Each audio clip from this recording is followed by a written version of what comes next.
দর্শক স্বাগত পলিটিক্সে। আজকেই জাতীয় নাগরিক পার্টির নেতা সার্জিস আলমের একটি ফেসবুক পোস্ট দিয়ে শুরু করি।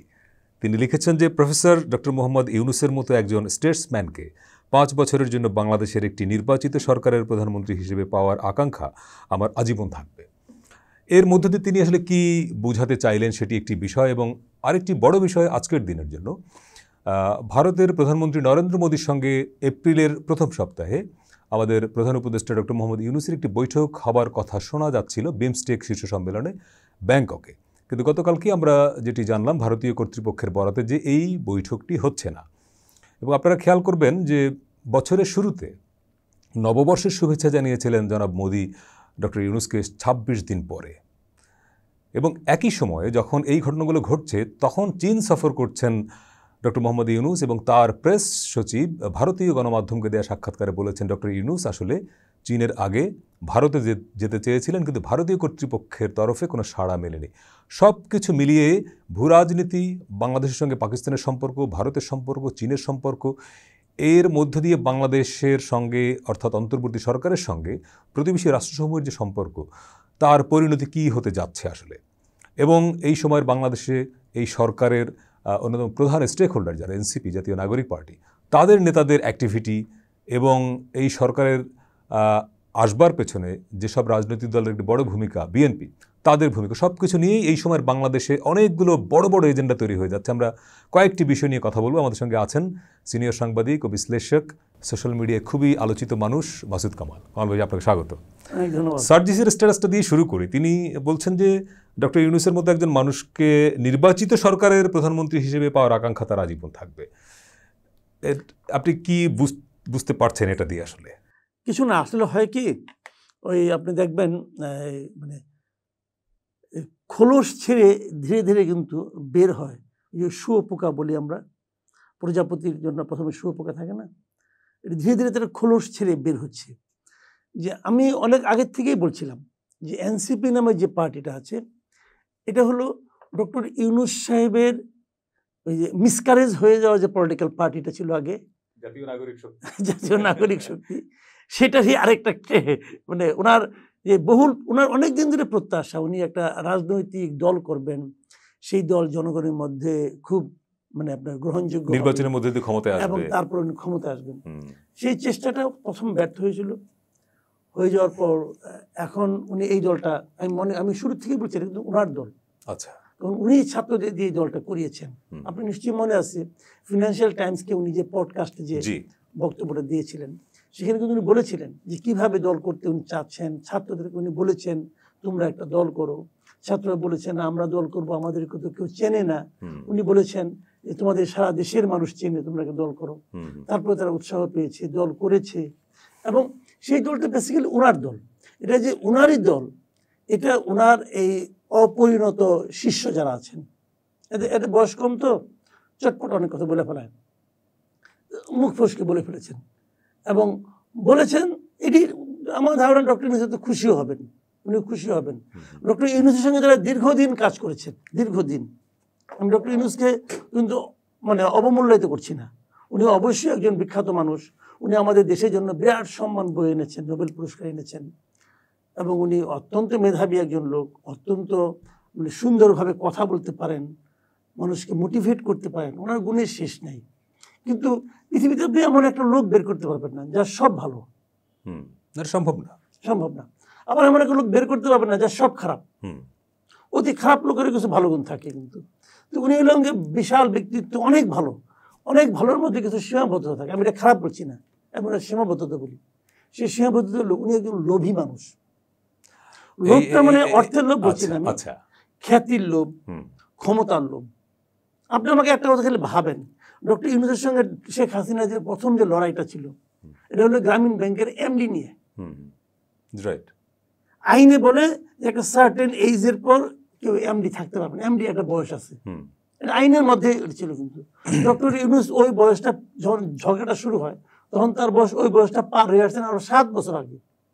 ওনার তো নিজে থেকেই প্রয়োজন ছিল যে আমি তার এই বয়সে এটা থাকতে পারি না। উনি কিন্তু পোস্টটা ছাড়েন নাই যতক্ষণ পর্যন্ত নাকি একদম উচ্চ আদালতের রায় না হয়েছে। এই লোকটা ওনার আছে। এবং ওনার সঙ্গে যারা কাজ আপনি করেছেন, লোভ বলবেন না ভালোবাসা বলবেন, যে ওনার নিজের হাতে গড়া একটা প্রতিষ্ঠান উনি যদি থাকতে চান, এটা কি আমরা ওইভাবে দেখব? ভালোবাসা, প্রকৃত ভালোবাসা তো তখন যখন সে ছেড়ে দেয়। আচ্ছা, প্রকৃত ভালোবাসা প্রমাণ হলো ছেড়ে দেওয়ার মাধ্যমে। ধরেন আমি আমার সন্তানদেরকে ভালোবাসি, আমার বয়স হয়ে গেছে এখন 80, ঠিক আছে, আমি একটা গাড়ি নিয়ে যাচ্ছি, আমি বললাম তোমাদেরকে আমি খুব ভালোবাসি, তোমাদের গাড়িটা আমি ড্রাইভ করে যাব।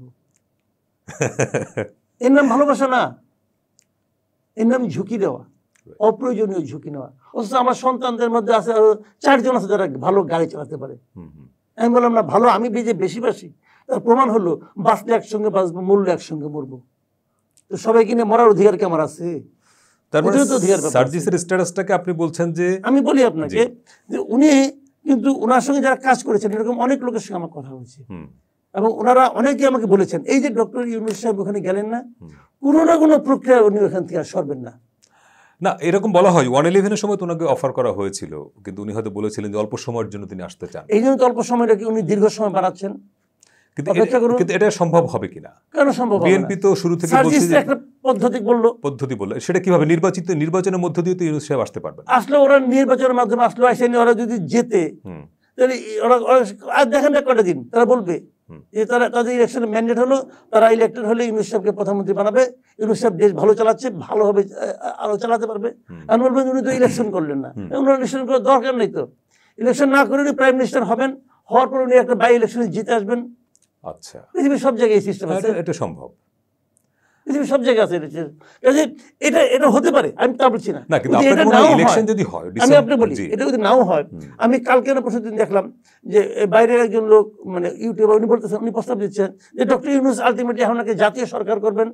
দেখেন এই আলোচনাটা ছিল, ফর্মুলা আছে, জাতীয় সরকার করবেন, ওনার সহ উপদেষ্টা হবেন তারেক রহমান, এটা একটা মানে উপপ্রধানমন্ত্রী, হ্যাঁ উপপ্রধানমন্ত্রী হবেন উনি। শেখ হাসিনা যে কদিন থাকতেন মানে 2024 জানুয়ারি নির্বাচন 29 পর্যন্ত না থাকবেন, তারপরে ডক্টর ইউনূস তারপরে প্রেসিডেন্ট হবেন। মানে ভাবখানা এরকম এই ভদ্রলোকের মৃত্যু নাই, অমর। তো এইগুলো হলো কি মানুষের লোভ এরকম হয়, মানুষের লোভটা এরকমই হয় যে তারা কখনোই মানে ছাড়তে চায় না, তারা ভাবতে চায় যে আমি ছাড়া আর কোনো বিকল্প নেই। সেটা আমরা আগের প্রধানমন্ত্রীর ক্ষেত্রেও দেখেছি, একই জিনিস। এটা একটা মানে বেসিক হিউম্যান নেচার, বেসিক একদম। এখান থেকে যারা উঠে আসতে পারে তারাই সাধারণ মানুষ থাকে না। ডক্টর ইউনূস সারা পৃথিবীতে সম্মানিত, ডক্টর ইউনূস বিভিন্ন ঘটনার মাধ্যমে দুনিয়াতে বাংলাদেশে একজন এক নামে চেনা ব্যক্তি, কিন্তু উনি আমার বিবেচনায় একজন সাধারণ মানুষ। না, মানুষ হিসেবে তো প্রত্যেকেই সাধারণ, তারপর কাজের কারণে সে অসাধারণ হয়। কিন্তু আমি দেখতে পাচ্ছি না এখন। কিন্তু একটা দুইটা বড় কাজ সম্প্রতি হলো বোধহয়, চায়নায় ওনার সফরে একটা চুক্তি হয়েছে, 8টা সমঝোতা স্মারক স্বাক্ষর হয়েছে, এবং আপনি খেয়াল করবেন যে যেই সময়ে জাতিসংঘের বিশ্ব খাদ্য কর্মসূচি থেকে বলা হচ্ছিল যে রোহিঙ্গাদের জন্য খাদ্য সহায়তা অর্ধেকে নেমে যাবে এবং একটা বড় ক্রাইসিস তৈরি করবে, সেই সময় আমেরিকা যখন তার জাতীয় বাজেট থেকে বিদেশি সহায়তা কমিয়ে দিয়েছে, ঘোষণা দিয়েছে, সেই সময় কালকেই কিন্তু আমরা জানলাম যে না, রোহিঙ্গাদের জন্য খাদ্য সহায়তা কমছে না, এটা আগস্ট পর্যন্ত থাকবে, তাহলে থাকবে, আগস্ট পর্যন্ত থাকবে। তাহলে এইটা একটা বড়, এখানে একটা নেগোসিয়েশন তো ডক্টর ইউনূস করেছেন, তো এটা আপনি মনে করেন না যে নেগোসিয়েশন কার সঙ্গে হয়েছে পর্যন্ত দৃশ্যমান কিছু দেখছেন আপনি? শুনেন, এটা আমেরিকার কারণে হয়েছে, হয়তো আমেরিকা দিয়েছে, কিন্তু এর সঙ্গে ডক্টর ইউনূসের কতটুকু ভূমিকা আছে আমরা ডক্টর ইউনূস বা তার সরকার, এখানে তো রোহিঙ্গা বিষয়ে বিশেষ সহকারীও আছে, বিশেষ দূত আছে। আপনাকে এটা নিয়ে ইউনূসের খুব একটা ভূমিকা থাকলে এটা আরো অনেক আগে এটা প্রচার প্রপাগান্ডা আমার থাকতো, আচ্ছা অর্জনের তালিকায় থাকতো। এবং রিসেন্টলি তো আপনার জাতিসংঘ মহাসচিব ঘুরে গেলেন, রোহিঙ্গা ক্যাম্প ঘুরে গেলেন, এবং জাতিসংঘ মহাসচিব এখানে তেমন কোনো ভূমিকা আছে বলে আমি মনে করি না। ওনার কথা আমেরিকা খুব একটা পাত্তা দেয় বলে আমার কাছে মনে হয় না। ভাই রে ভাই, পৃথিবীর ইতিহাসে প্রথমবারের মতো আমেরিকা বিশ্ব স্বাস্থ্য সংস্থা থেকে তাদের নাম উঠাই নিচ্ছে যে আমি ওখানে টাকা দেবো না, বলছে তো ভাই। তাহলে ইউএসএইড নাম উঠাই নিচ্ছে, ইউএসএইড বন্ধ করে দিচ্ছে। ইউএসএইড প্রচুর টাকা তো আমাদের এখানে আসতো, বেশি সারা দুনিয়াতে আসতো, বন্ধ তো করে দিচ্ছে। তো ওগুলিতে কোনো ভালো কাজ হতো না, হইতো তো। তো এরকম অনেক কিছু হয়েছে। আপনি বাইলেটারাল জায়গা যদি দেখেন যে চায়নার সঙ্গে বাংলাদেশের সম্পর্কটা একটা শুরু থেকেই বেশ ভালো ছিল, এবং একটা অন্যতম প্রধান আমাদের উন্নয়ন সহযোগিতারা, এবং চায়নার এইবারের যে ডক্টর ইউনূসের সফরে কিন্তু অনেকগুলো ঘটনা ঘটছে। একই সঙ্গে আপনি খেয়াল করবেন যে পাকিস্তানের সঙ্গে বাংলাদেশের সম্পর্ক আগের চেয়ে ভালো হচ্ছে, বাণিজ্য বেড়েছে, সামরিক সহযোগিতার ক্ষেত্রে আলাপ আলোচনা কিন্তু হচ্ছে। সেই একই সময় আমরা দেখছি যে ভারতের সঙ্গে দূরত্বটা এই সরকারের বাড়ছে, যেটা 5 আগস্ট থেকে শুরু হয়েছে। এখন ভারত, পাকিস্তান, চায়না, এই যে তিনটা দেশের সঙ্গে বাংলাদেশের যে সম্পর্ক, এক ধরনের মানে পাকিস্তানের সঙ্গে ভারত কি বলে, চায়নার সম্পর্ক ভালো, আবার পাকিস্তানের সঙ্গে ভারতের সম্পর্ক খারাপ। পাকিস্তানের সঙ্গে চায়নার সঙ্গে ভারতের রিলেশন, ব্যবসা বাণিজ্যে কিছু টানাপোড়েন আছে। এর মধ্যে বাংলাদেশ কি একটা স্যান্ডউইচের মধ্যে পড়ে গেল কিনা? জি, পড়ে গেল। আপনি দেখেন, আপনি এখানে পাকিস্তান, ভারত, চীন তিনটা দেশের কথা উল্লেখ করলেন। আপনি কিন্তু এখানে ইউএসএ কথা উল্লেখ করলেন না। এই রিজিয়নে অবশ্যই ফ্যাক্টর। আচ্ছা, ইউএসএ কি চীনের সঙ্গে নাকি পাকিস্তানের সঙ্গে? ইউএসএ অবশ্যই চীনের সঙ্গে না, ইউএসএ অবশ্যই পাকিস্তানের সঙ্গেও না, এখন সে ভারতের সঙ্গে। তাহলে আমার সঙ্গে ইউএসএ এর সঙ্গে যাদের সম্পর্ক খারাপ, তাদের সঙ্গে আমি সম্পর্ক ভালো করছি, ঠিক আছে। আর ভারতের সঙ্গে যাদের সম্পর্ক খারাপ, তাদের সঙ্গে আমি সম্পর্ক ভালো করছি। ভৌগোলিকভাবে আমার জন্য গুরুত্বপূর্ণ কে? আমার জন্য গুরুত্বপূর্ণ ভারত, আমার জন্য নিকটতম প্রতিবেশী, বড় প্রতিবেশী এবং শক্তিশালী প্রতিবেশী। আপনি একটা কথা মাথায় রাখবেন, আমাদের এখানে হয় কি জানেন, পৃথিবীর সব জায়গায় আপনি দেখবেন যে দূরবর্তী একজন ধনী লোকের চেয়ে নিকটবর্তী ধনী লোক, মানে একজন দরিদ্র লোকের জন্য বেশি ঈর্ষার কারণ। আচ্ছা, বেশি ঈর্ষার কারণ। মনে করেন আমার পাশের বাড়ি একটা বিশাল 7 তলা বিল্ডিং আছে, অনেক বড় লোক, তারা কিন্তু আমার জন্য ঈর্ষার কারণ। আমি বাইরে যে লোকজনকে বলি, আরে ওর বাপ কি আসছিল দেখো, 10 কিলোমিটার দূরে 7 তলা বিল্ডিং আমার জন্য ওটা আমার মাথা ব্যথা নাই কেন। তো আমার এখানে যেটা হয়েছে, আমার পার্শ্ববর্তীতে, এবং আবার এই পার্শ্ববর্তী যে বড় লোকটা, এও খারাপ। এও করে কি, এর বাড়ির ময়লাটাই এটোটাই না আমার বাড়ির চালে ফেলায়, জানলা ফেলায়, আমার বাড়িতে এসে পড়ে। তো আমি তো ওদের ক্ষতিগ্রস্ত। এই সবগুলি কিন্তু স্বাভাবিক, আমি এতে কিন্তু অস্বাভাবিক দেখতেছিলাম। তো আমার পার্শ্ববর্তী বড় লোক এবং ধনী এবং ক্ষমতাবান হলো ভারত। এই যে তার ব্যাপারে আমার দেশের মানুষের এক ধরনের এক ধরনের বিদ্বেষ কাজ করে। সেটা না, ভারতের অ্যাটিটিউডের কারণে কাজ করে, দুই কারণে করে, এটাও করে, এটাও করে। এখন মনে করেন নানাভাবে করে। সেটা করার কারণে এটা কিন্তু পলিটিশিয়ানদের জন্য একটা বড় একটা অস্ত্র। পলিটিশিয়ানরা এটা নিয়ে ই করে, মানে ওদেরকে মানে খেলায়, বলে যে হ্যাঁ চলো আমরা এন্টি ভারত কথা বলে, মানুষ আবার লাফালাফি করে। তো আপনার লাফালাফি করতে পারে, 7 তলা পর্যন্ত উঠতে পারবেন না। এটা নিয়ত মানতে হবে আপনাকে। এটা শুনুন, আপনি বন্ধুত্ব চেঞ্জ করতে পারেন, বন্ধু নির্বাচন করেন, মানে প্রতিবেশী নির্বাচন করতে পারেন না। রাইট, প্রতিবেশী আপনার উপরে নিয়তি, আপনার এটা মানে রাষ্ট্রীয় প্রতিবেশী চেঞ্জ করা যায় না, ঘরের প্রতিবেশী চেঞ্জ করা যায়। আপনি বাড়ি চেঞ্জ করলেন, বা বাড়ি চেঞ্জ, আপনি চলে গেলাম, এটা তো পারবেন না, এটা পারবেন না আপনি। তাহলে এটা তো আপনার নিয়তি। রাইট, আমার আপনার নিয়তি হলো আমার প্রতিবেশী হিসেবে ভারত থাকবে, চীন থাকবে না, পাকিস্তান তো থাকবেই না। আর আমি চুজ যদি করি, আমি যদি বিকল্প মনে করি তা না। আমার কথা হলো কি, প্রতিবেশী ভারত আছে, ভারতের সঙ্গে আমরা আত্মসম্মান বজায় রেখে সুসম্পর্ক বজায় রাখবো। শুরু থেকে সেটাই বলা হচ্ছে। হ্যাঁ, কিন্তু আমি তার সঙ্গে শত্রুতা করবো না। এবং তার সঙ্গে শত্রুতা করতে গেলে আমার প্রতিনিয়ত যে শ্রমটা বিনিয়োগ হবে, এই শ্রমটা আমার কোনো কাজে লাগবে না। এই শ্রমটা আমি উৎপাদনের কাজে ব্যয় করতে পারি, অন্য কাজে ব্যয় করতে পারি, অনেক কিছু ব্যয় হবে। এবং এই ব্যয়টা থেকে আমি কিছু পাবো না, নেট প্রাপ্তি কিচ্ছু নাই। আমি তো তার সঙ্গে যুদ্ধ করবো না, আমি তো পৃথিবীর কারোর সঙ্গে যুদ্ধ করতে চাই না। রাইট, আর প্রতিবেশীর সঙ্গে যুদ্ধ আমি করবোই না, বড় প্রতিবেশীর সঙ্গে আরো করবো না। তাহলে ভারতের বিরুদ্ধে স্লোগান যেমন লাভটা কি, হয়তো গলার মানে ভোকাল কর্ডের উপর চাপ ফেলানো, আর তো কোনো কাজ দেখি না আমি। অথচ এরা মনে করে এটা বললেই বোধহয় ভারত জয় হয়ে যাবে আমাদের। এইভাবে ভারত জয় করার কোনো দরকার নাই। এবং 5 আগস্টের পর থেকে আমরা দেখেছি যে এইটা অব্যাহতভাবে নানা রকমের স্লোগান এসেছে। সেটার একটা কারণ কি, যে ভারতের যে সীমান্তে আমাদের মানুষ হত্যা, বাণিজ্য ঘাটতি, ভারতের দাদাগিরি, পানি বন্টন নিয়ে এক ধরনের তার মাস্তানি, সবকিছুর কারণে মানুষের মধ্যে একটা ক্ষোভ তো আছে, একটা এন্টি ইন্ডিয়া সেন্টিমেন্ট মধ্যে আছে। সেটা একটা আউটবার্স্ট হলো। সেই ক্ষোভটা হলো এই পানি টানি এগুলি যেন না। ভারতের প্রতি আমাদের ক্ষোভ যেটা ছিল, আমাদের মানে সর্বশেষ যে গভর্নমেন্ট আমাদের ছিল হাসিনা গভর্নমেন্ট ভারতের একদম অনুগত ছিল, এটা ওপেন সিক্রেট। তাহলে হাসিনার প্রতি আমার যে ক্ষোভটা, সেই ক্ষোভটা আলটিমেটলি ভারতের প্রতি ক্ষোভে পরিণত হয়েছিল। সর্বশেষ যেটা হয়েছিল 2007-এর যে নির্বাচন, সেই নির্বাচনে ভারত নগ্নভাবে হাসিনাকে সাপোর্ট করছে। 1/11 সময় নির্বাচনে 2024-এর যে 7 জানুয়ারি যে নির্বাচন, সেই নির্বাচনে ভারত নগ্নভাবে আওয়ামী লীগকে সাপোর্ট করেছে। অথচ যে নির্বাচনের ব্যাপারে এই দেশের আমার বিবেচনায় 90% মানুষ এই নির্বাচনের বিরোধিতা করছে। এই নির্বাচন এইভাবে হওয়া উচিত না। আওয়ামী লীগের লোকজনই নির্বাচনের বিরোধিতা করছে, তারাও মনে করছে এইভাবে নির্বাচনটা হওয়া উচিত না, কিন্তু ভারত বলছে না হওয়া উচিত। এই সমস্ত কারণে মানে আওয়ামী লীগের প্রতি যে ক্ষোভটা, এই ক্ষোভটা ভারতের প্রতি ক্ষোভে পরিণত হয়েছে। এই ক্ষোভটা ভারত নিজে ইনভাইট করছে, নিজে ক্রিয়েট করছে। এবং বলা হয় যে আওয়ামী লীগের বা শেখ হাসিনার পতন ভারতেরও এক ধরনের পতন, এবং সে কারণে কি এখন এই যে জানুয়ারি মাসের 26 দিন পরে গিয়ে ডক্টর ইউনূসকে মোদির শুভেচ্ছা কার্ড পাঠানো, এবং প্রেস সচিব নিজেই বলেছেন তারা চেয়েছিলেন যে ডক্টর ইউনূস যেন আগে ভারত সফর করেন, কিন্তু ভারত থেকে তারা কোনো সাড়া পাননি।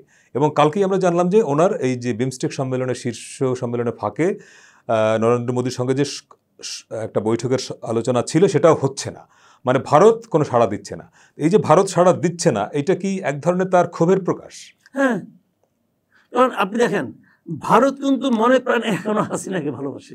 আচ্ছা, আশ্রয় দিয়ে রেখেছে তো। হ্যাঁ, এখন ওর আজকাল যদি কোনো মানে আপনার মন্ত্র বলে হাসিনা এসে সে ক্ষমতা আবার বসতে পারতো, ভারত খুব খুশি হতো। সেটা তো পসিবল, সেটা সম্ভব না। ইউটিউবাররা আসতে পারবে না, পয়সা কথা। আমি বললাম আপনাকে, এই দেশের মানুষ হাসিনাকে মেনে নেবে না, মেনে নেওয়ার কোনো কারণও নাই। আচ্ছা, আপনি আমাকে বলেন, হাসিনা ওইখান থেকে ভাষণ দেয়, ভাষণ দিয়ে বলে না আপনারা মাঠে নামেন, অমুক নামেন, তমুক নামেন? কখনো কি বলে সেই আপনার মাঠে নামবেন, সেই মিছিলের সামনে থাকবে আমার চাচতো ভাই হেলাল?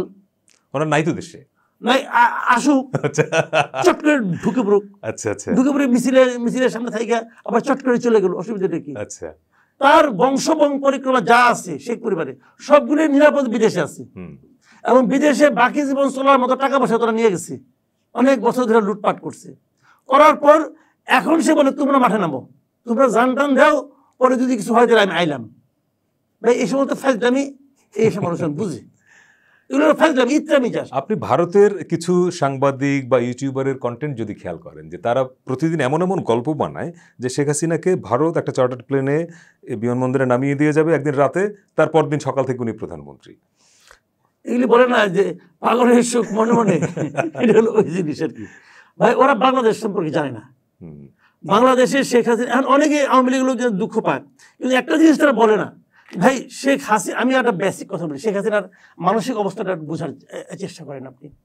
আমার বিবেচনায় এই ভদ্র মহিলা এদেশের মানুষকে ঘৃণা করতেন, এদেশের মানুষকে উনি ঘৃণা করতেন, এদেশের মানুষের উনি এই দেশের নিজেকে নাগরিক মনে করতেন না। কারণটাকে আমি আপনাকে একটা একদম টু দ্য পয়েন্টে বুঝাই বলি।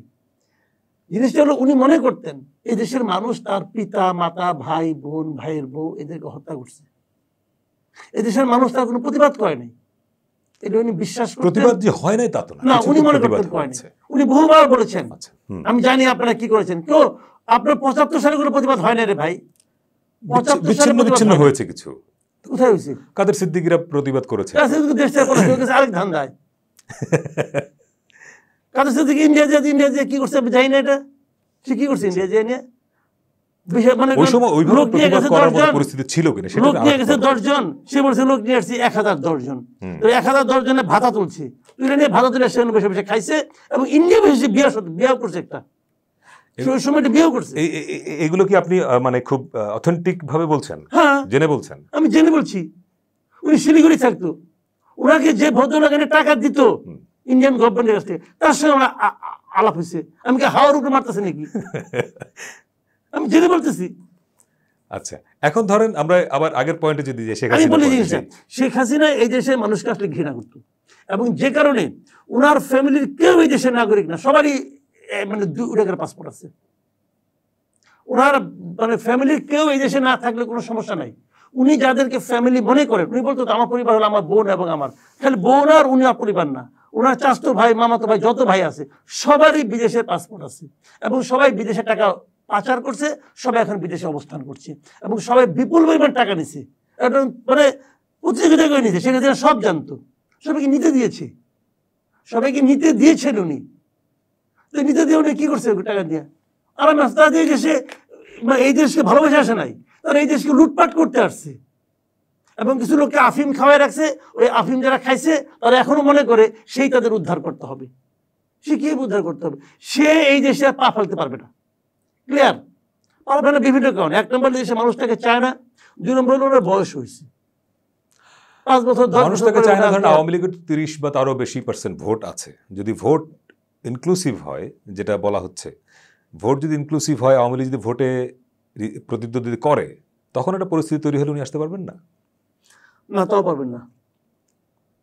এদেশের মানুষ আওয়ামী লীগ এবং শেখ হাসিনার সমর্থক না, এ কথাটা মাথায় রেখেন। আওয়ামী লীগ এবং শেখ হাসিনা সমর্থক নয়। যখন নাকি শেখ হাসিনা ক্ষমতায় ছিলেন, তখনও আমি আপনাকে গ্যারান্টিতে বলতে পারি, তখনও মিনিমাম 30% আওয়ামী লীগ করে এরকম লোক ছিল যারা শেখ হাসিনাকে পছন্দ করতো না, যারা মনে করতো শেখ হাসিনা আওয়ামী লীগের ক্ষতি করতেছে, যারা মনে করতো শেখ হাসিনার কারণে বঙ্গবন্ধু ক্ষতি করে, বঙ্গবন্ধুর ইমেজ ক্ষতিগ্রস্ত হচ্ছে। না, এই 5 তারিখ থেকে যত তার ভাস্কর্য ভাঙা হলো, মুরাল ভাঙা হলো, বলাই হচ্ছে যে এটা এগুলো তো বঙ্গবন্ধুর প্রতি ইয়ে কারণে না, এটা শেখ হাসিনার প্রতি ক্রোধের কারণে। এবং আরো বড় সমস্যাটাই দেখেন, এখন যারা ইন্টেনশনালি বঙ্গবন্ধুকে হেয় প্রতিপন্ন করে দেখাতে চাচ্ছে, তাদের সম্ভব হচ্ছে না শেখ হাসিনার কারণে। লালমনিরহাটে যে ঘটনা ঘটলো, এখন প্রোটেস্ট করলেই মনে হচ্ছে যে এটা শেখ হাসিনার পক্ষে, শেখ হাসিনার পক্ষে গুলো, মানে শেখ হাসিনা এতটাই ঘৃণিত অবস্থায় আছেন যে ওনার পক্ষে গেছে এই কথাটা কেউ বলতে চায় না। অনেকে দেখবেন ফেসবুকে খুব মানে বিরাট বিরাট কথা বলে, না শেখ হাসিনা ছাড়া হবে না, শেখ হাসিনাই ভালো ছিল, অমুক ছিল, এগুলো বোগাস কথাবার্তা। শেখ হাসিনার শাসন আমার দেশে আবার ফেরত আসুক, এটা ঘোরাক্ষরে কেউ চাই কিনা? আমি তো চাই না। আমি কিন্তু মনে করি, আমি আবারও বলি, আমি কিন্তু মনে করি যে আওয়ামী লীগের বাংলাদেশে রাজনীতি করার পূর্ণ অধিকার আছে, শতকরা 100% অধিকার আছে। আওয়ামী লীগ রাজনীতি অবশ্যই করবে। এবং এই যে একেবারে refined Awami League, refined even শব্দ আমি ইউজ করি না, আওয়ামী লীগই করবে। কিন্তু আওয়ামী লীগের যারা অপরাধ করেছে এর মধ্যে গত 15 বছর 16 বছর, খুন খারাপি, লুটতরাজ, বিদেশে টাকা পাচ্ছে, তারা করেছে, এই যে প্রত্যেকের বিরুদ্ধে মামলা হওয়া উচিত। অনেকের বিরুদ্ধে মামলা হয়েছে, আবল তাবল মামলা হয়েছে, কিন্তু জেনুইন মামলাই হওয়া উচিত সবারই। এবং মামলা থাকলে তারা ইলেকশন করতেও পারবে না, মামলা থাকলে তারা ভেবে রাজনীতি, ওই মামলার কারণে রাজনীতি তারা করতেও পারবে না। তাহলে ওদেরকে বাদ দিলে যারা থাকবে তারা রাজনীতি করবে, যদি কেউ থাকে, হয়তো থাকবেও খুব কম, যাই থাকুক তারা করবে। কিন্তু আওয়ামী লীগকে নিষিদ্ধ করার পক্ষে কিন্তু আমি না। কিন্তু আবার আমি পাশাপাশি এটাও বলি, শেখ হাসিনা ফিরে আসুক, এটাও আমি চাই না, কারণ শেখ হাসিনা বাংলাদেশে একটা দুঃশাসনের প্রতিমূর্তি। তাহলে ভারতের যে অবস্থান এখন, এই যে ইউনূস সরকারের প্রতি তার যে এক ধরনের বৈরী, সেটা পরিষ্কার। এটা কতদূর যাবে? এটা একটা চিন্তার কারণ কি, যে আপনার মনে থাকবে যে রিসেন্টলি ভারতের সেনাপ্রধান বলেছেন যে বাংলাদেশের সঙ্গে পাকিস্তানের সম্পর্ক উন্নয়নে তারা একটু চিন্তিত, তারা মনে করে বাংলাদেশ সন্ত্রাসবাদের মধ্যে ঢুকে যাচ্ছে। তো বাংলাদেশকে নিয়ে ভারতের চিন্তা কি আসলে অন্তর্বর্তী সরকার না পাকিস্তান? আসলে এই সরকার, অন্তর্বর্তী সরকারের কাছে তারা মনে করে যে অন্তর্বর্তী, দুটা জিনিস। একটা জিনিস হলো তাদের ইতিহাসে শেখ হাসিনার মতো অনুগত ভৃত্য তারা পায় না। শেখ হাসিনা বলেছেন যে আমি ভারতকে যা দিয়েছি ভারত সারা জীবন মনে রাখবে।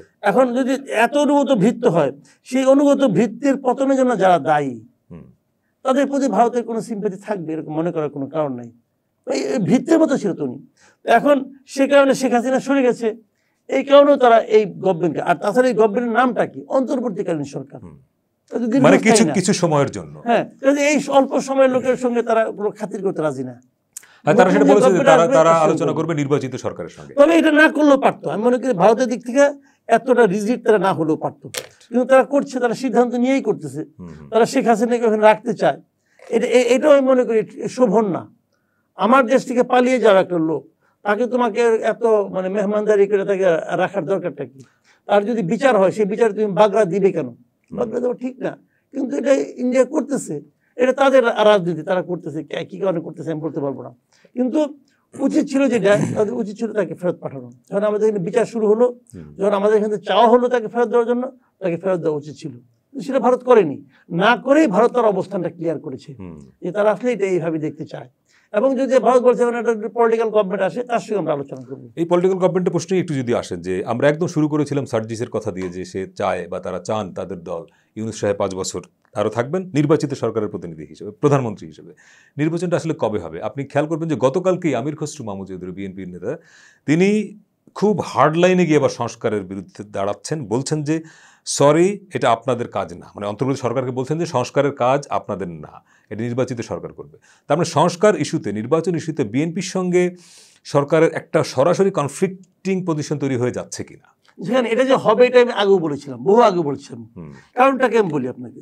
দেখেন, কবে নির্বাচন হবে, ডিসেম্বরে না জুনে নাকি অক্টোবরে, কবে হবে, এটা নিয়ে নানা সবশেষ জাতির উদ্দেশ্যে ভাষণে বলেছেন আবার একই রকম, ডিসেম্বর থেকে জুন। ওকে, আমি বলি আপনাকে, এই যে টাইমটা কবে হবে এটা নিয়ে কোনো আলোচনাই হতো না যদি সরকারটা ভালোভাবে চলতো। আচ্ছা, কোনো আলোচনাই হতো না, কারণ সাধারণ মানুষের মধ্যে কিন্তু এক ধরনের চিন্তা কাজ করে যে ইউনূস সাহেব লোক ভালো, ইউনূস সাহেব ভালো চালায়, হোক লোক ভালো হোক আর সেটা ব্যাপার না, কিন্তু বাট মানুষের মধ্যে একটা ভাবনা কাজ করে যে ভালোই তো, ওই পলিটিক্যাল লুটপাট নাই, আওয়ামী লীগের লুটপাট আমরা দেখছি, বিএনপির লুটপাট আমরা দেখছি, আমরা ওই পলিটিক্যাল লুটপাট চাই না, সেক্ষেত্রে ভালোই আছে চলুক, এরকম একটা চিন্তা কাজ করে। কিন্তু যখন তারা দেখলো যে এই সরকার মানুষের প্রতিদিনের নিত্য প্রয়োজনীয় যে চাহিদাগুলো সেগুলো মেটাতে হিমশিম খাচ্ছে, পারছে না, কিন্তু নিত্যপণ্যের বাজার তো ভালো, আমি বলি আপনাকে, যখন দেখলো তখন তারা কিন্তু বলা শুরু করলো যে না তাড়াতাড়ি ইলেকশন দাও, কারণ মানুষ জানে না ইলেকশনের পর যেটা আসবে সেটা ভালো হবে কি মন্দ হবে, মানুষ জানে না। কিন্তু মানুষ কি চায় যে আপাতত তো এখান থেকে বাঁচি, যেমন শীতকালে বলি না এত ঠান্ডা আর ভালো লাগে না, শীত কবে যাবে, শীত যাবে যখন গরমে ঘামি তখন আমি বলি কি কবে শীত আসবে, এটা হলো মানুষের, এটা হিউম্যান নেচার। আচ্ছা, সেভাবে মানুষের বলা শুরু করছে ইলেকশন। এই রমজান মাসে নিত্য পণ্যের দাম অনেকটা নিয়ন্ত্রণে ছিল, মানুষের আগের মতো হাহাকারটা ছিল না, কিন্তু সেগুলো কোন নিত্য পণ্য? চালের দাম কি কমেছে? চালের দামটা নিয়ন্ত্রণ করা যাচ্ছে না। তেলের দাম কমেছে? তেলের দামও কমে নাই। দেখেন না 2 দিন পরে লোডশেডিং শুরু হবে, কারণ বিদ্যুৎ তো আর ভাই আকাশ থেকে আনতে পারবেন না আপনি, এটা স্টার্ট হবে। তো মানুষ যখন আবার ক্রাইসিসে পড়বে তখন আবার বলবে যে কবে একটা পলিটিক্যাল গভর্নমেন্ট আসবে, আপনারা তো পারতেছেন না, চালেন আপনারা, পাবলিক এগুলো কিন্তু বলবে। তার মানে কি, যখন ভালো কিছু হয় ভালোর কোনো লজিক লাগে না, ভালোকে গ্রহণ করার ক্ষেত্রে কারণ লাগে না, ভালো ভালোই। আর ধরুন একটু মন্দ হয় 120টা কারণ ব্যয়করণ হয় যে কেন মন্দ হয়েছে। এখন এখানে কি হয়েছে, সংস্কার যে প্রস্তাবগুলো আসছে এগুলো যে সুন্দর হতো, ভালো হতো, তাহলে সংস্কার নিয়ে এত প্রশ্ন উঠতো না। সংস্কার প্রস্তাবগুলি ভালো হয় নাই, অনেক প্রস্তাবে ভালো হয় নাই। এখন ভালো যে হবে না এটা তো শুরু থেকে বোঝা গেছে, কারণ বোঝা গেছে আপনি কাদের নিয়ে সংস্কারটা করছেন, সংস্কার কমিশন যেটা করছেন, এর সঙ্গে কি পলিটিক্যাল এই যে গঠন, সংস্কার কমিশনের গঠন প্রক্রিয়া, এর সঙ্গে কি পলিটিক্যাল পার্টিগুলো কোনো ইনভলভমেন্ট ছিল? পার্টিগুলোর সঙ্গে তারা তো ডায়ালগ করেছে, বলেছিল। ডায়ালগ কি করেছে, যে কারে কারে নিব এটা বলছে না, তা বলে নাই। যাদের কিনেছে এরা কার মাধ্যমে আসছে কেউ জানে? কেউ জানে না। মনে করেন আদিলুর রহমান খান শুভ্র, ওনার 5-6 জন পরিচিত আছে, এই অরে দিয়ে দেয় ওইটার মধ্যে, অরে দিয়ে দেয় ওইটার মধ্যে, ঢুকে গেছে। এই যে কথাটা আমি বললাম, আমি কিন্তু হাওয়ার উপরে বললাম না, আমি 2-1 জন সদস্যের সঙ্গে আলাপ করছি। আমি বলছি আপনি এখানে ঢুকলেন কেমন করে ভাই? আমি তো জানি না। আপনি যে এই উপদেষ্টার মধ্যে আপনার কার সঙ্গে পরিচয় ছিল? আমার সঙ্গে তো শুভ্র ভাইয়ের পরিচয় ছিল। সে জানে না কিভাবে ঢুকছে, কিন্তু সেইটুকু আমাকে কনফার্ম করেছে তার সঙ্গে শুভ্র ভাইয়ের একটা পার্সোনাল পরিচয় ছিল। তো ঘটনা এইভাবে ঘটছে, ঘটনা এইভাবে ঘটছে। এখন শুভ্র ভাই এনে কিভাবে আসছে? এখন আমি এই লাইনে আসি, শুভ্র ভাই কি জনগণ পাঠাইছে? জনগণ বলছে যে শুভ্র ভাইকে মন্ত্রী না, এই উপদেষ্টা না পাইলে আমরা আন্দোলন করব না, বলছে? বলে নাই তো ভাই। শুভ্র ভাই আসছে কারো না কোনো রেফারেন্সে। সেই রেফারেন্স কে?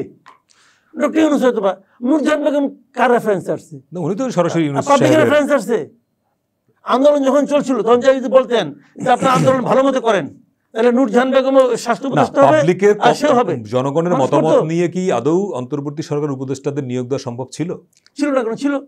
সেটা কোন প্রক্রিয়ায় হতো? উনি বসতে পারতো, উনি বলতো যে উনি বিদেশ থেকে নামলো, পরিষদ গঠন করলো, উনি কি জনগণের সঙ্গে বসছে? উনি কি পলিটিক্যাল লিডারের সঙ্গে বসছে?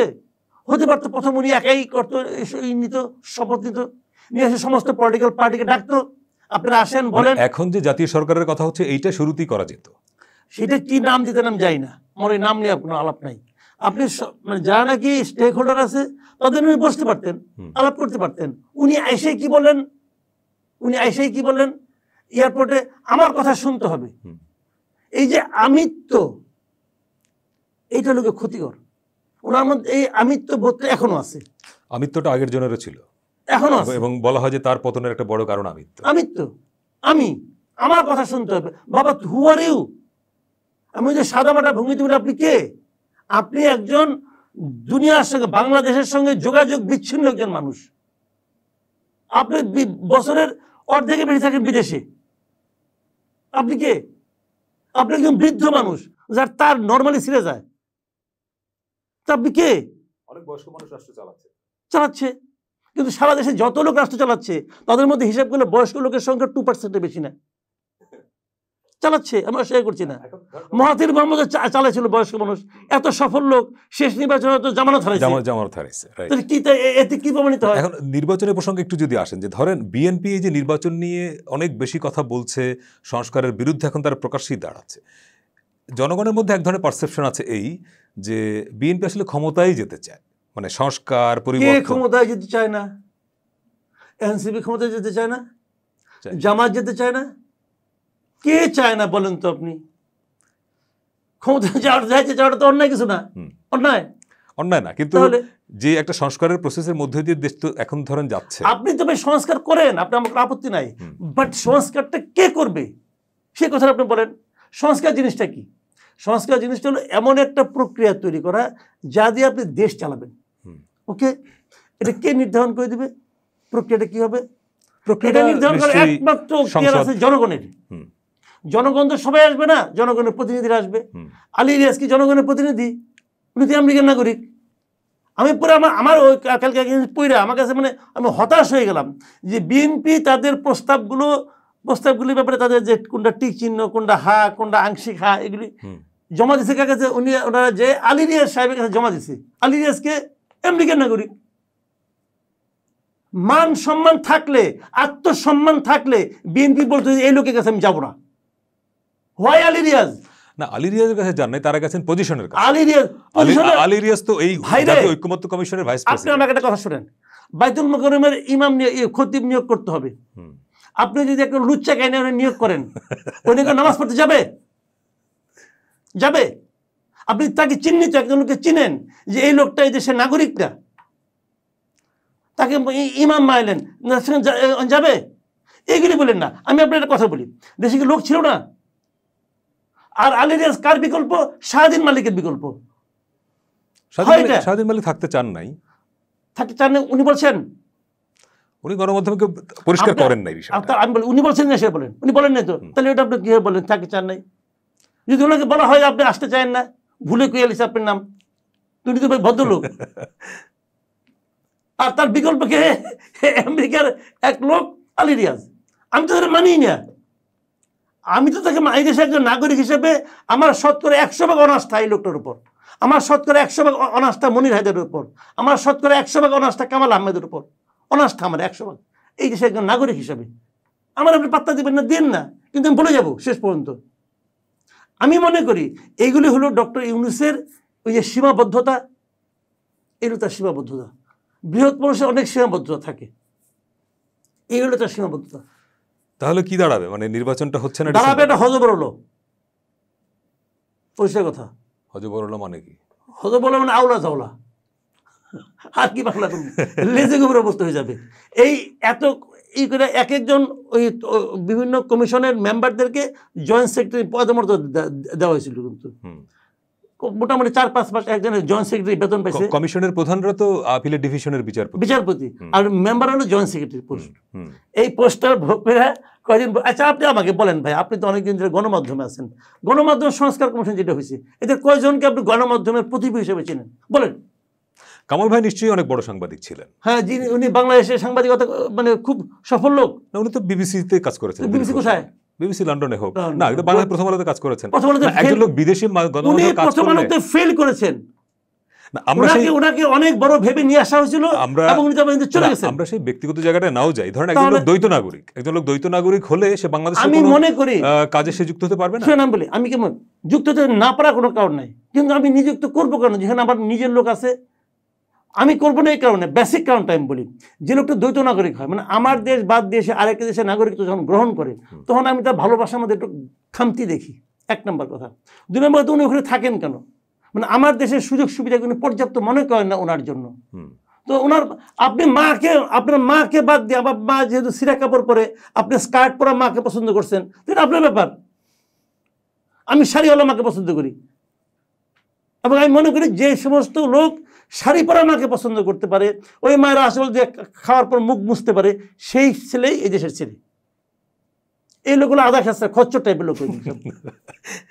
তাহলে আপনি বলছেন যে মানে হযবরল হবে, মানে বলছেন ইলেকশনের আমি বলি কি হবে, এই সংস্কার কমিশনের রিপোর্টগুলি হবে ইলেকশনের পর, যদি বিএনপি ক্ষমতা আসলে যেই ক্ষমতা ইলেকশনটা আদৌ হবে, আমি সেই প্রশ্নটাই করছি। ইলেকশন যখন হবে এরা এগুলি কেউ মানবে না। ইলেকশনটা কখন হবে আমি বলছি এটা পরে, এইগুলি তারা কেউ মানবে না।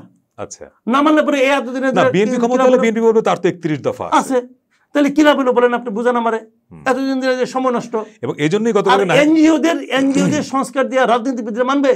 এটা তো এনজিও নির্ভর সংস্কার। এবং এই আশঙ্কা থেকে নাহিদ ইসলাম কালকে বলেছেন যে তারা মনে করেন না যে নির্বাচিত সরকার এসে সংস্কার প্রক্রিয়া অব্যাহত রাখবে না। তো তারা অন্য, সবচেয়ে বড় কথা হলো যে নাহিদ ইসলাম যেটাকে সংস্কার বলছে ওটা কিন্তু আমি সংস্কারই বলি না ভাই। বেসিক কথাটা আপনি ওই জায়গায় বুঝেন। আপনি বলতেছেন যে সংস্কার প্রক্রিয়া অব্যাহত রাখতে হবে, সংস্কার ছাড়া হবে না। আরে ভাই, সংস্কার কাকে বলে? আমি তো এটাকে সংস্কারই বলি না। আমি ওই যে কয়েকদিন আগে আমি একটা জিনিস দেখলাম, একটা মাঝে মাঝে ফেসবুকে রিল টিল হয় না, একটা রিল দেখতেছি, এক মহিলা রান্না করতেছে, করতে করতে মানে তরকারিটা প্রায় পুড়ে যাচ্ছে, তখন একটু পানি দিতে হবে। তার পাশে তার বোন বসে আছে, এখন তাড়াতাড়ি বলছে পানি দে পানি দে পানি দে। এখন তার বোনের সাথে পুরো এক বোল পানি এনে দিচ্ছে ঢাইলা। সে তার পরিমাণ বলে নাই, সে পানি দিতে বলছে। তো ওটা কিন্তু পানি দেওয়া না, ওটা কিন্তু পানি দেওয়া না। তো হিসাবটা হলো কি, এরা যেটাকে সংস্কার বলছে ওটাকে তো আমি সংস্কারই বলি না। কারণ আপনি একটা কথা মাথায় রাখবেন, সংস্কারটা কে করবে ভাই? সংস্কারটা কে করবে? তার কি সে যোগ্যতা আছে? আমি এই সংস্কার অযোগ্য ভাবে মনে করি। বেসিক্যালি অযোগ্য এগুলি, বেসিক্যালি এগুলো অযোগ্য কমিশন।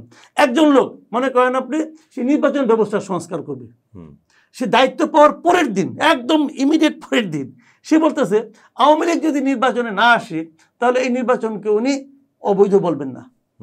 পরে উনি সেই বক্তব্য থেকে সরে গেছেন, অবশ্য বলছেন। তো কখন সরে গেছেন? উনি যখন পরের দিন বলছেন, তা ওই দিনই আমি এটা প্রতিবাদ করছি। এটা কি বললো সে? আবার আরো লোক প্রতিবাদ করছে, খেলার চলে সরে গেছে। বাট ওটা হলো ওনার মনের কথা, ওটা হলো ওনার মনে, হৃদয় থেকে উঠে আসছে এটা। তো যে লোক এভাবে হৃদয় থেকে ফিল করে যে এই লোকগুলি লোক না, এই 3 কোটি 2 কোটি ভোট কোনো ভোট না, মানুষ না, এদেরকে পিছিয়ে মেরে ফেলতে হবে। যারা হৃদয় থেকে এরকম ফিল করে তারা এই দেশের জন্য ভাবে না, তারা তার স্বার্থের জন্য ভাবে। তারা মনে করছে যে আমার এটা হলে পরে আমার মোটামুটি কিছুদিনে একটা আমি লাইমলাইটে থাকবো, সরকার পরিচালনা আমার একটা ভূমিকা থাকবে, আর কেউ অনৈতিকভাবে কিছু থাকবে কিনা বলতে পারবো না, এটা উনি বলতে পারবেন না। তাহলে একদম সবশেষ প্রশ্ন, যেটা এই মনে করি যে মানুষের মনে এই প্রশ্নটা আছে, যে ডক্টর ইউনূস বারবার 2টি তারিখের কথা বলছেন, যে ডিসেম্বর জুন, আবার সবশেষ জাতির উদ্দেশ্যে ভাষণে বলেছেন ডিসেম্বর থেকে জুন, আর একটু ঝুলিয়ে দিলেন তিনি, অর্থাৎ 6 মাস মাঝখানে কিন্তু আছে। মির্জা ফখরুল বলেছেন যে এটার ভেগ বা অস্পষ্ট। আপনার কি মনে হয় যে ধরে নিচ্ছে ডিসেম্বর থেকে জুন এর মধ্যেও কি আসলে নির্বাচনটা হবে বলে মনে হয়? আমি একটা কথা সিম্পল বলি আপনাকে, সেটা হলো যে যদি নির্বাচন হয়, নির্বাচনে মেইন স্টেক হোল্ডার কারা বলেন আপনি? প্রথমে আসবে রাজনৈতিক দলগুলো, এবং রাজনৈতিক দলের মধ্যে প্রথমে আসবে কার নাম? বিএনপি। বিএনপি আজকের থেকে আরো 6 মাস আগের থেকে অথবা 3 মাস আগের থেকে কি বলতেছে যে একটা রোড ম্যাপ দেন। এটা তো দাবিটা। রোড ম্যাপ জিনিসটা কি? যে সুনির্দিষ্ট সময় বলেন, আপনি বলেন যে আপনি কবে থেকে কবে, সেটা বলছেন তো ডিসেম্বর থেকে জুন না, ওটা তো অনির্দিষ্ট। সুনির্দিষ্ট বলছেন আপনি। আচ্ছা, মানে হয় ডিসেম্বর না হয় জুন, আপনি যে কোনো একটা ডেট বলেন, আমি ডিসেম্বরে করব, সিম্পল বলে দেন। এইটার উত্তরও তিনি দিয়েছেন প্রধান উপদেষ্টা, যে যদি রাজনৈতিক দলগুলো কম সংস্কার চায় তাহলে ডিসেম্বর। আবার সেই সংস্কারের প্রসঙ্গ আসলো, কিন্তু সংস্কার জিনিসটাই তো মানি না, সংস্কার জিনিসটাই তো বিএনপি এখন মানে না। বিএনপি এখন সংস্কারের বিপক্ষে, সংস্কার আগেই মানে না বিএনপি। বিএনপি যেদিন থেকে তারা সংস্কার বলছে ওই দিন থেকে বিএনপির 31 দফা নিয়ে তারা মাঠ পর্যায়ে পর্যন্ত যারা সেমিনার সভা করছে। বিএনপি কেন করছে? বিএনপি তো বলতে পারতো যে গভর্নমেন্ট একটা সংস্কার করতেছে, আমরা ওটা পাওয়ার পর আমাদের মাঠে নামি, তা কিন্তু নামে নাই। তারা প্যারালালি তাদের সংস্কার নিয়ে অগ্রসর হয়েছে। আমি এখন চ্যালেঞ্জ দিয়ে বলতে পারি, সরকারের সংস্কার প্রস্তাবগুলির চেয়ে বিএনপির সংস্কার প্রস্তাবগুলি এদেশের মানুষ বেশি জানে। সরকারের সংস্কারের নামে একটা খেলা খেলতেছে। আগে যেরকম গভর্নমেন্ট বলতো না, কিছু বললেই বলতো উন্নয়ন করতেছি, আর এই গভর্নমেন্ট কিছু বললেই বলে সংস্কার করতেছি। বাংলাদেশের মানুষের কাছে এই মুহূর্তে আমি মনে করি উন্নয়ন এবং সংস্কার সমার্থক হয়ে গেছে। তারা সংস্কারে একটা ধোয়া তুলা, একটা মূলা ঝুলাইয়া এটাকে যতদূর নেওয়া যায়, যতদূর নেওয়া যায়, কতদূর নিতে পারবে, যতদূর নেওয়া যায়, যতদিন মধ্যে মানুষের পিঠটা আনা দেবে ততদিন মধ্যে নিবে। বাংলাদেশের মানুষ দেখে নাই, কিন্তু আমরা যেটা বুঝি রাজনীতি খুশি হবে। আমি একটা কথা বলে শেষ করি আপনাকে, শোনেন। শেখ হাসিনা এই দায়িত্ব নেওয়ার পরের থেকে 2009 সালে দায়িত্ব নিল, তো দায়িত্ব নেওয়ার পরের দিন থেকে তার জীবনে একমাত্র লক্ষ্য ছিল ডক্টর ইউনূসকে বেইজ্জতি করবে। একমাত্র লক্ষ্য ছিল মানুষের কাছে ডক্টর ইউনূসকে বেইজ্জতি করবে সে। এই 16 বছরে ডক্টর ইউনূসকে যতটুকু বেইজ্জতি উনি না করতে পারছেন, ডক্টর ইউনূস যদি এসে 16 মাস থাকে তত তার চেয়ে বেশি বেইজ্জতি নিজেই নিজেকে করবে দেশের মানুষের কাছে, এটা তো বলে রাখলাম। কিন্তু নির্বাচন নিয়ে বিএনপি ছাড়া অন্য কোনো দল তো স্ট্রংলি কথা বলে না। ধরেন জামাত বা অন্যান্য দল যারা বড় দল, তারা তো এত বিএনপির মতো হার্ড লাইনে নাই, নির্বাচন নাই, থাকবে না তো, তাদের তো সরাসরি এখনই ক্ষমতায় যাওয়ার সম্ভাবনা নাই। আপনি তো আগেই বললেন নির্বাচন করে, পলিটিক্স করে, রাজনীতিবিদ হয়েছে, কেন হয়েছে? ক্ষমতায় যাওয়ার জন্য হয়েছে। বিএনপি হিসাব করে দেখতেছে আমার ক্ষমতায় যাওয়ার সম্ভাবনা বেশি, কাজে তারা বেশি করবে। আর অন্যদের সম্ভাবনা কম, তারা কম করবে। যার কম সে মনে করে কি, সে মনে করে ঠিক আছে এখন তো কম, হয়তো 2 মাস পরে, 4 মাস পরে, 1 বছর পরে তো আমারটা বাড়বে, তখন সে ওয়েট করতে চাইবে। তো যারা ওয়েট করতে চায় সময় হলে ওয়েট করুক, ওয়েট করার পরেও দেখা যাবে বিএনপির লোক বেশি। সেই বিএনপি একা সব দলের বিরুদ্ধে, সরকারের বিরুদ্ধে গিয়ে সময় মতো নির্বাচন যাচ্ছে না। বিএনপি ইলেকশন চায়, এবং ইলেকশন চায় না কারা? বাংলাদেশে অনেক মানুষ আছে। বলেন তো আপনি, ইলেকশন হলে কি ইলেকশন হওয়ার পরের দিন আমি যেদিন ভোট দিই তারপরে দিন কি আমার বাসায় পোলাও কোরমা যে হাজির হয়? না, হয় না। আবার এখন যেরকম দেশ চলছে তার চেয়ে বেটার চলবে, তার তো কোনো গ্যারান্টি নাই। তারপরে মানুষ কি বলে বলেন তো? আপনি ইয়াং জেনারেশন আগেরটাই ভালো ছিল না, আপনি ইয়াং জেনারেশনকে জিজ্ঞেস করেন যে ভোট তো দিলাম। আচ্ছা, তারা ভোট দিতে চায়। আচ্ছা, এদেশের মানুষের একটা বড় আকাঙ্ক্ষা, 30 বছর হয়ে গেছে ভাই, ভোট কেমনি করে দেয় এটা তো বুঝলাম না। ভোট কেমনি করে দেয় সে জানে না। এখন ধরেন ওই যে প্রশ্নটা ওইটাই যে বিএনপি নির্বাচনের ব্যাপারে খুবই সোচ্চার, কিন্তু এখন সে একা, এক অর্থে তার বাইরে যত দল আছে সরকার সবগুলোর বিরুদ্ধে দাঁড়িয়ে আদৌসের এই জায়গাটা অ্যাচিভ করতে পারবে যে হ্যাঁ ডিসেম্বর টু জুনের মধ্যে নির্বাচন করে ফেলবে? একটা হিসাব দিই, সেটা হলো বিএনপি বলেন, আওয়ামী লীগ বলেন, জাতীয় পার্টি বলেন, জামাত বলেন, যত দল আছে এই সব দলের কর্মী সমর্থক, এই তো কর্মী সমর্থক মিলে যে টোটাল আপনি যোগ করেন তাও টোটাল পপুলেশনের 50%-এর বেশি হবে না। বাকি 50% কোনো দল করে না, বাকি 50% কোনো দল করে না। তারা কোনো রাজনীতির সঙ্গে সংশ্লিষ্ট না, ভোটের সময় ভোটটা দিয়ে আসে।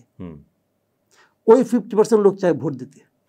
আচ্ছা, সেই 50% লোক বিএনপির সঙ্গে আন্দোলনে নেমে যাবে রাস্তায়? কে? ওরা আন্দোলনে নামবে না, আন্দোলন যখন বড় হবে তখন নামবে। আচ্ছা, ছোট অবস্থায় নামবে না। সেটা আপনার এই যে মানুষগুলি হাসিনার বিরুদ্ধে নামছিল, এদের মধ্যে যারা মাঠে নামছিল এদের মধ্যে একটা বড় অংশ আছে জীবনে কোনোদিন রাস্তা নামে না, কিন্তু ওই সময় নামছে। যখন দেখছে যে আমার ঘরের, আমি যখন সে সরাসরি আগুনের তাপটা তার গায়ে লাগছে তখন মাঠে নামছে। আমার প্রতিবেশী একটা ছেলে গুলি খেয়ে আসছে, তখন তার মধ্যে একটা ক্রোধ জন্ম, তখন সে মাঠে নামছে।